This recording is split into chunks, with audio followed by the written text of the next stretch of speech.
Good morning, everyone. You hear me okay on the, okay. We are studying in the prophecy of Malachi, and we are currently in Malachi chapter 2. We started to look at the first part of Malachi chapter 2. If we want to turn back over there really quick. Malachi chapter 2, starting in verse 1.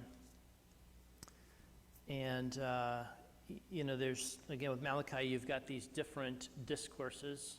Yeah. Before we get there, can we go back to chapter 1 just for a minute? Yeah, sure. The last verse in chapter 1 says, I'm a great king, and my name is dreadful among the heathen, the Gentiles. And it reminded me of back in the time of the children of Israel first coming into the land. I think Joseph Fordham brought out well that they rebelled against God like 10 times between Mount Sinai and going into the land. And yet, on the other hand, Rahab saying, we're afraid of your God. And it's a totally different outlook on the God of Israel between Israel and the Gentiles. And you're seeing that again here. Yeah. Absolutely. Yeah, and that's, and when you look at Malachi, it's broken up into these different discourses, and that's actually kind of part of the discourse we're in. Even though there's a chapter division between 1 and 2, that's really part of the same conversation, because chapter 1, verse 6, it starts talking about, to you priests. And that was their job was to sort of make God's name known among the nations, that God's house was to be a house of prayer for all the nations, and that was failing, right?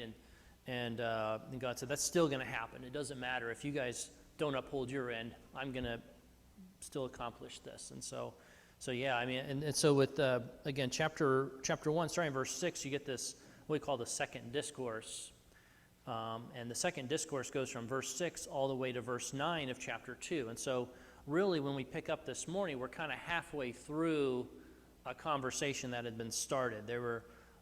This was directed towards the priests, and we're, picking up kind of in the second part of that conversation that's taking place and the different issues. And so we looked at some of the things that happened early on where it talks about how these priests were profaning God's name. They were, offering sacrifices that were lame, and they were blind and blemished, and they weren't supposed to do that.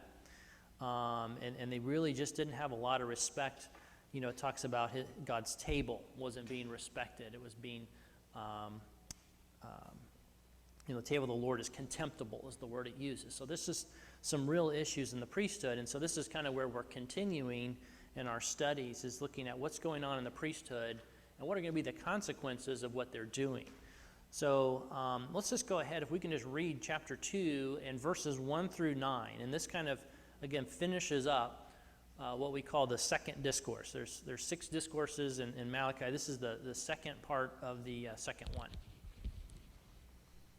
You want chapter 2, 1 through 9? Yes, please. And now, O ye priests, this commandment is for you. If ye will not hear, and if ye will not lay it to heart, to give glory unto my name, saith the Lord of hosts, I will even send a curse upon you, and I will curse your blessings.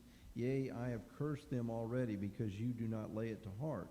Behold, I will corrupt your seed and spread dung upon your faces, even the dung of your solemn feast, and one shall take you away with it.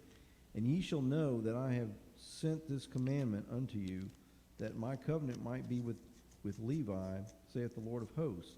My covenant was with him of life and peace, and I gave them to him for the fear with which he feared me, and was afraid before my name. The law of truth was in his mouth, and iniquity was not found in his lips. He walked with me in peace and equity, and did turn many away from iniquity. For the priest's lips should keep knowledge, and they should seek the law at his mouth, for he is the messenger of the Lord of hosts.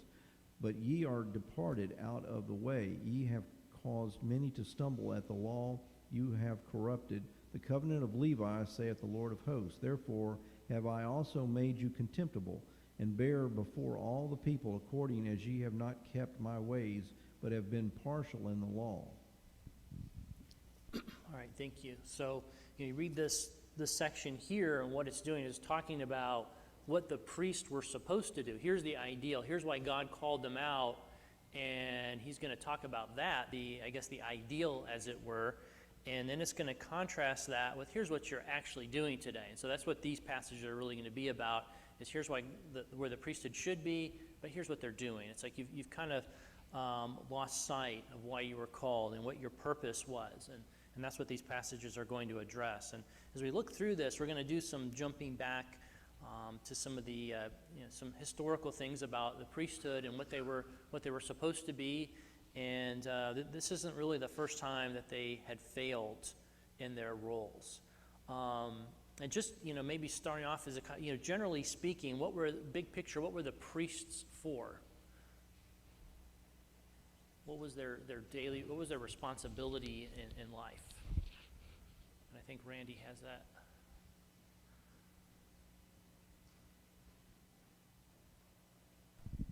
They were to teach the people the law, to keep them in the law. That's why they were spread out over all the cities of all the tribes. Yeah, so teaching is one of the big things, bringing God's law. And we'll look at some passages. But they, in many ways, you look at what they do with the sacrifices, the Day of Atonement. They were carrying the ark, ministering in the temple. But in many ways, they're sort of like almost a mediator between God and the people. And that was, again, you think about this passage, and it's going to come up, or this book, it's called Malachi, which is messenger. And in many ways, there's a lot of different expressions we can use, but one of them is that they were supposed to be God's messengers. They were supposed to be, a messenger between God and the people, and they really had failed at that, and there were some consequences.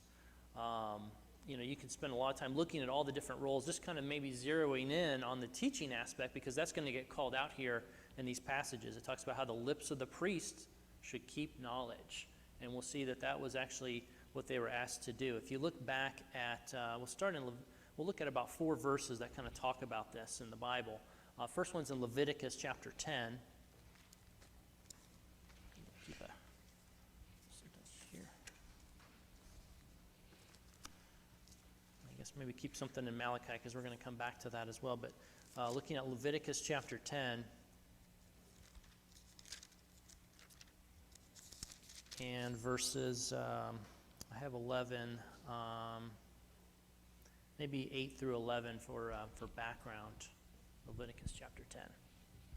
Then the Lord spoke to Aaron, saying, Do not drink wine or intoxicating drink, you nor your sons with you, when you go into the tabernacle of meeting, lest you die.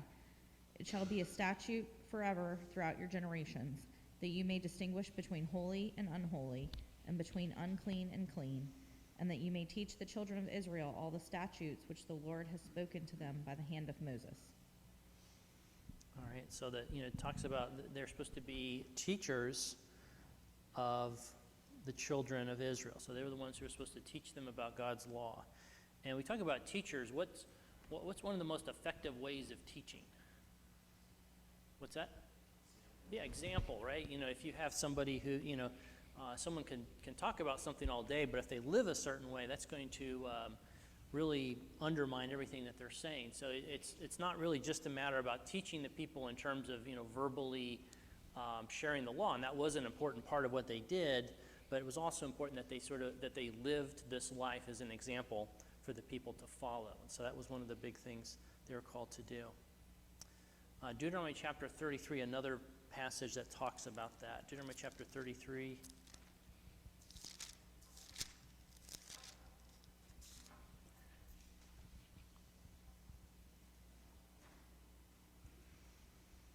And maybe, verse 10. They shall teach your ordinances to Jacob and your law to Israel. They shall put incense before you and whole burnt offerings on your altar.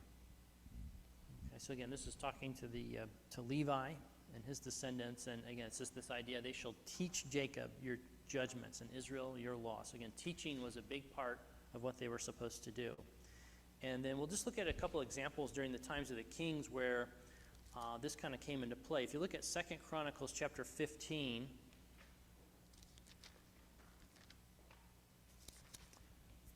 and this is during the days of Asa. And Asa, of course, he originally starts off really good when making all these reforms. And this comes from a prophet. Maybe we'll read verses 1 through 3 for context. And the Spirit of God came upon Azariah, the son of Oded, and he went out to meet Asa, and said unto him, Hear ye me, Asa, and all Judah and Benjamin. The Lord is with you, while ye be with him. And if ye seek him, he will be found of you. But if ye forsake him, he will forsake you. Now for a long season Israel hath been without the true God, and without a teaching priest, and without law. Okay, so there's that expression there. This is Asa's coming in, making reforms. Things had gotten bad in the land, and this prophet is saying that they have been a long time without a teaching priest. And so you see that how important that was. Without these priests teaching the people, things got really bad. They drifted from God's law, and really kind of in a wider context, he talks about all the judgment that would come upon them because of those things that happened. So this is, again, just emphasizing how important it was to have these priests that were acting as God's messengers, that they were teaching the people and guiding them in the right way. And just one last passage on this subject, 2 Chronicles, actually just a few chapters over, chapter 17. And this is during the reign of Asa's son Jehoshaphat. Of course, Asa kind of has some issues later on in his reign, and so his son has to come and kind of clean up some things too. And 2 Chronicles 17, and it says that maybe verses 8 and 9. With them were certain Levites, Shemaiah, Nethaniah, Zebediah, Asahel. I won't try to attempt all the names. And the priest Elishama and Jehoram. They taught throughout Judah, taking with them the book of the law of the Lord. They went around to all the towns of Judah and taught the people. Okay, so this is, again, part of Jehoshaphat's reforms, as he sends these priests out. And they kind of act like almost like circuit preachers. They go to all these different towns, and they bring the book of the law of the Lord. And this is how Jehoshaphat starts to bring about reform and changes during his reign to sort of undo maybe some of the things that happened later in his father's reign. He's sending these priests out with the book of the law, and they're going around and they're teaching the people. So again, there's a couple places that just shows you this how important this role was. The people really required these priests to go around and teach them. In a practical matter, it talks about them bringing the law of God with them, or the book of the law of the Lord with them. Why is that emphasized? And I guess what I mean is, what was different about those times and today's about having books? What's that? Yeah. Well, I believe a lot of the people probably couldn't read. Yeah. Yeah, for one thing, most of the population, was probably illiterate. That was just the way it was back then, except for maybe a small segment and probably mainly priests. But then logistically, owning a book was a big deal, right? It wasn't just like, we can open up our tablet or have a nice little Bible in front of us, but you really needed a physical copy. Yeah. I know one thing that I've read, that 70% of the Roman Empire was illiterate. The general population. So Yeah. you could translate that to Israel too. Yeah.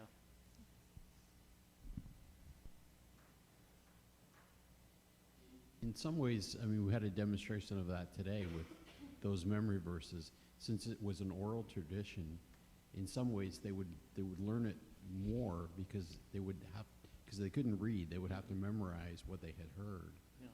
So it took more effort to learn that way, I think. Mm-hmm. Yeah. Yeah, and so, it just, again, it just kind of talks about, and again, these priests, they have this law of God with them. They literally have these physical copies, and it's not like everyone else had that. So if they weren't going around sharing that with people, eventually that memory would go away, right? As you point out, this is like a thing that's passed down, but people stop passing it down. If they stop having the priests reinforce things, people forgot about God. Yeah.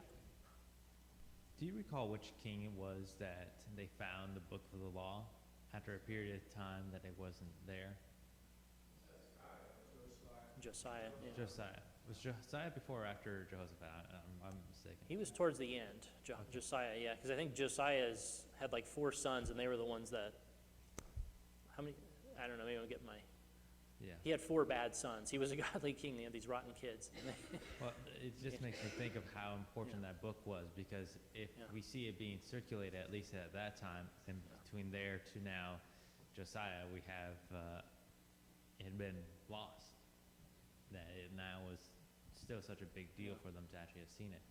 That it shows how important it is that we have this book available to us. It makes us also think, if we are supposed to be kings and priests, and this is the priest's responsibility, how well are we sometimes doing that as followers of Christ? How well are we trying to help each other, help ourselves, help others in the world realize how important it is to adhere to what God would like us to do? Yeah. And it makes you wonder if part of the reason why Israel fell was everyone left back in Rehoboam and Jeroboam's time. Mhm.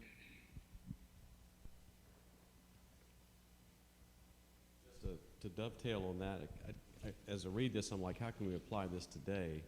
And, if we go back far enough, and even to Paul's time, we see threads of truth. But as through the course of time, God's word has been changed, and, so in a lot of cases it doesn't even resemble what God's left for us. So you kind of see in today's world, and I apply us as well, that we need to really, look to God's word for our guidance and not be swayed by let the world filter into what God is saying. We need to let God's word speak for itself. And we see, in today's time, how that is so diluted. It's almost unrecognizable. And it's a caution for us as well.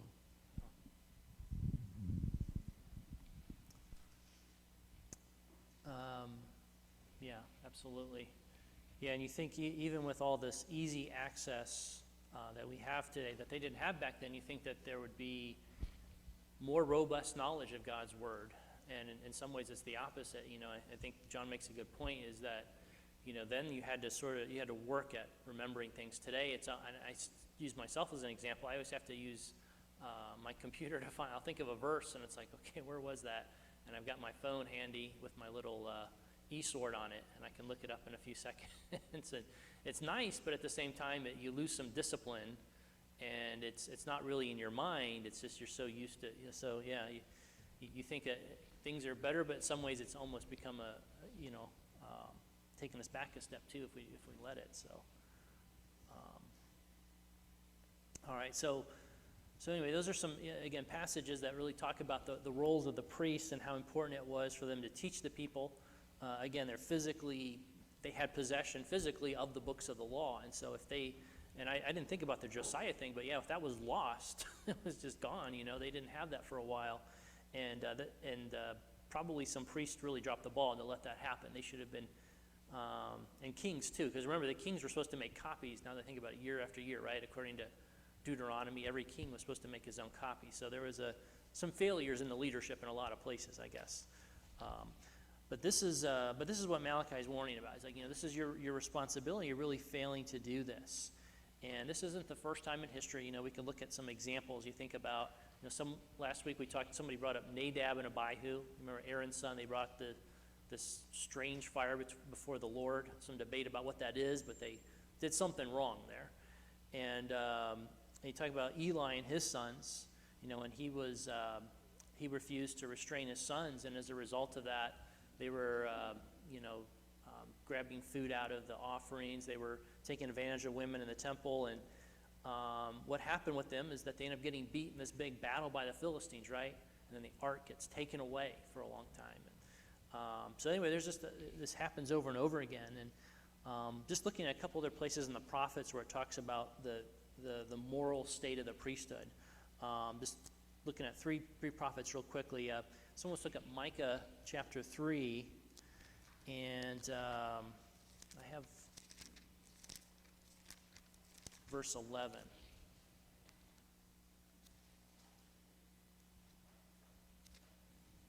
Micah 3:11. The heads thereof judge for reward, and the priests thereof teach for hire, and the prophets thereof divine for money. Yet will they lean upon the Lord and say, Is not the Lord among us?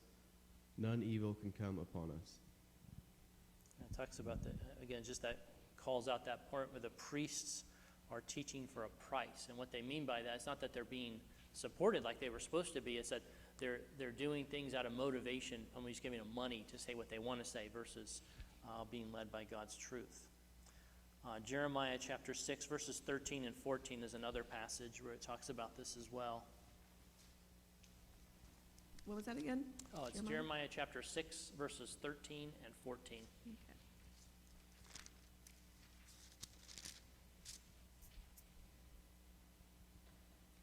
From the least to the greatest, all the greedy for gain. Prophets and priests alike, all practice deceit. They dress the wound of my people as though it were not serious. Peace, peace, they say, when there is no peace.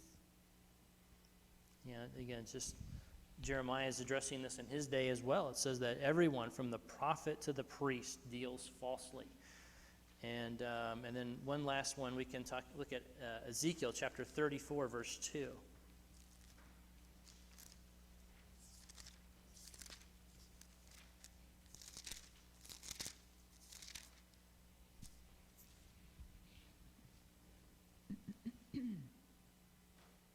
Therefore will I save my flock, and they shall no more be a prey, and I will judge between cattle and cattle.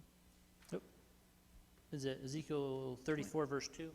Oh, verse 2. Oh, sorry. Okay.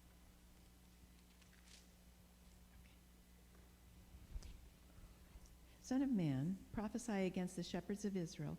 Prophesy and say unto them, Thus saith the Lord God unto the shepherds, Woe be to the shepherds of Israel that do feed themselves. Should not the shepherds feed the flocks? And so it doesn't call out the priests by name here, but it's talking about the shepherds in Israel. So I think that would include the priests, probably their leaders as well, the political leaders. But, this is, you just look at these different time periods, and this is like an ongoing problem that the priesthood really has a hard time staying focused on who they were and what they were supposed to be doing. And so this is something that keeps coming up over and over again. And now here they are back in the days of Malachi. They've been sent off to exile. They come back, and instead of being, thankful and learning their lesson, they're regressing into their old ways again. And this is why Malachi is called to reach out to them, because they're forgetting the things that God had called them to do. Is there a lesson for us Robert brought out the need to stay in the Word. Do you see a more lessons, since this is throughout their history, this is occurring? Is there a lesson that we should take from this? Yeah, that's a good question. I can leave that to the group.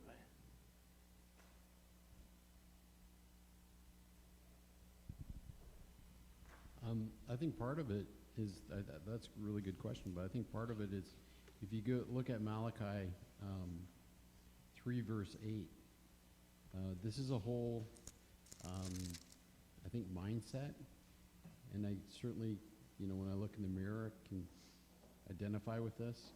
It says, will a man rob God?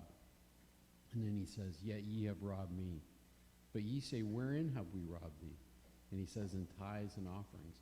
So the idea of having this mindset of giving what you would normally hold back for yourself, a mindset of giving freely, a mindset of, serving rather than serving self.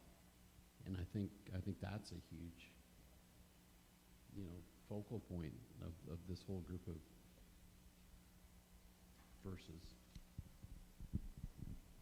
I think another thing that we can take from this passage in Malachi 2 is verse 6, especially the part where it says he walked, referring to Levi, he walked with me in peace and uprightness. And it's so important for us to find that connection with God and Jesus, where we are walking with them, where they are such a part of our lives daily, that they are with us, whatever we're going through, and that we seek them out and really feel that they're with us, that we're walking with them. You'll help me remember who spoke on the leaven recently. Was that you, Jason? Yes. Okay. Well, that kind of dovetails with Malachi 2:6. It says, "True instruction was in his mouth, and nothing false was on his lips." So if we take that analogy of a little leaven leavens the whole lump, just a little thread of something that's not true takes root. And that can happen through a course of time. And again, we end up to where we are, to where they were then and where we are today. And it doesn't, you don't even notice it, but that's what Jesus was speaking of, is like just a little untruth will, it'll affect the whole loaf. So I think that's part of the lesson for us in today's world. I think, and maybe I missed it, and this was already talked about, but in verse 9, you have not followed my ways, but have shown partiality in matters of the law. And, that, I think we try to strike this balance. We don't want to lose that truth, and we want to follow it. On the other hand, we also don't want to become like the Pharisees and elevate. We don't want to create rules for ourselves, and I think that's a real challenge, because we can justify almost anything with the scriptures. And I think the lesson, the immediate lesson here is don't show partiality. Don't use the scriptures to support something you want to support. But we have to be careful not to veer too far the other direction too. And I think that's just a real challenge for each one of us. That's where love comes in. We're told, if we don't have love, then we have nothing. So there is a balance there. We can have all the truth there is, but if we don't love one another, it's for naught.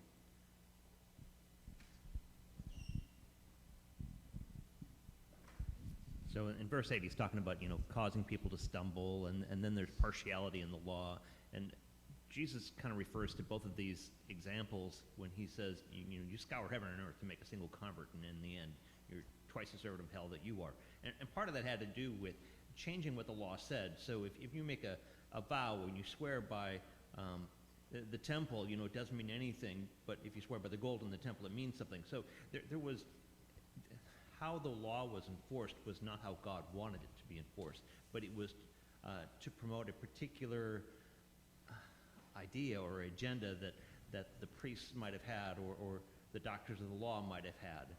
And so they caused people to stumble because they didn't take the spirit of the law as God wanted them to, in spirit and truth, but they took it as a means to an end.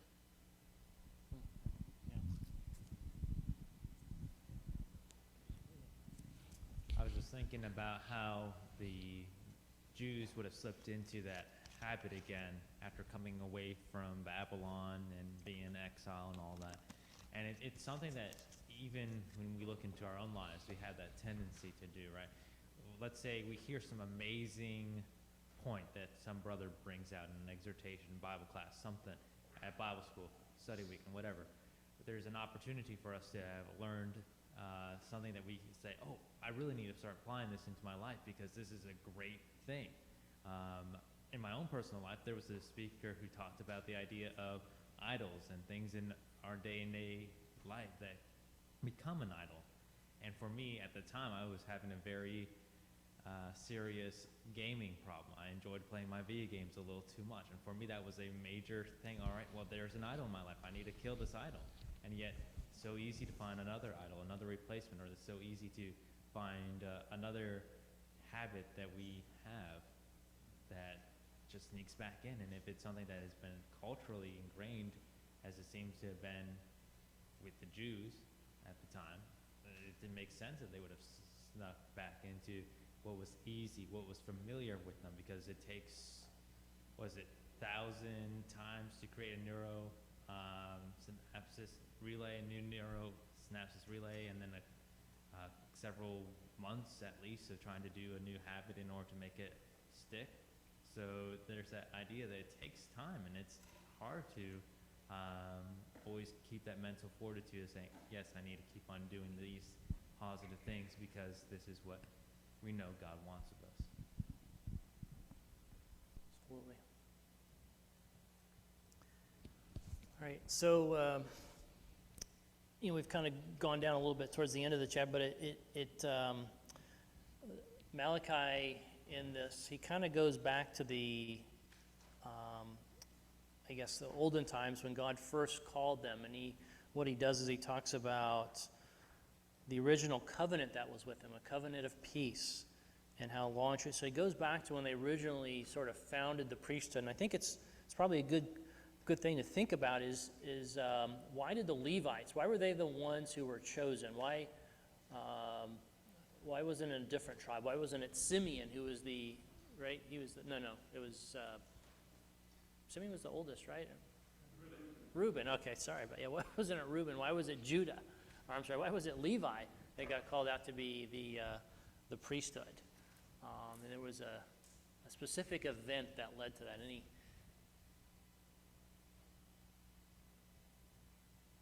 Remember why the Levites why God said, you know what, you're going to be my priests because you did this. And it may be a little bit of a remote question that I'm asking. I can, it's back in Exodus. It's in Exodus chapter 32, and this is when they,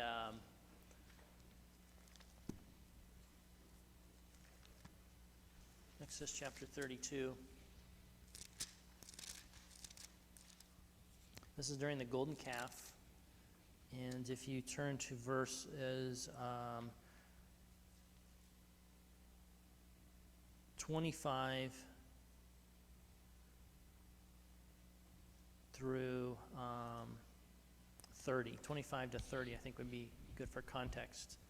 Exodus chapter 32, and we're looking at verses 25 to 30.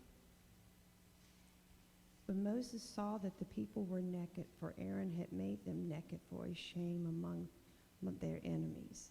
Then Moses stood in the gate of the camp and said, whoever is on Yahweh's side, come to me. All the sons of Levi gathered themselves together to him. He said to them, thus says Yahweh, the God of Israel, every man put his sword on his thigh and go back and forth from gate to gate throughout the camp. And every man kill his brother, and every man his companion, and every man his neighbor. The sons of Levi did according to the word of Moses, and therefore fell on the people that day about 3,000 men.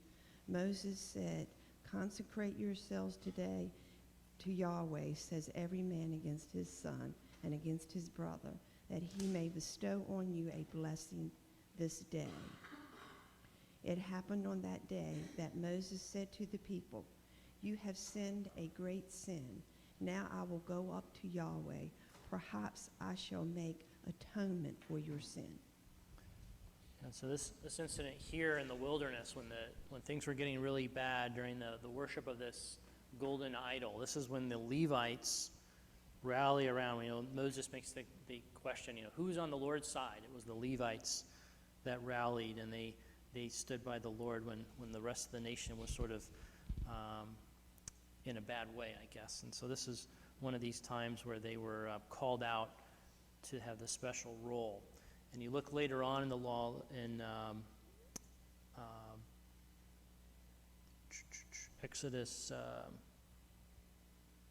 Numbers 3, verse 40, and it talks about how, Numbers 3, it talks about how the Levites would actually replace, Numbers 3, the firstborn of Israel, and that God, this is the covenant he makes with them.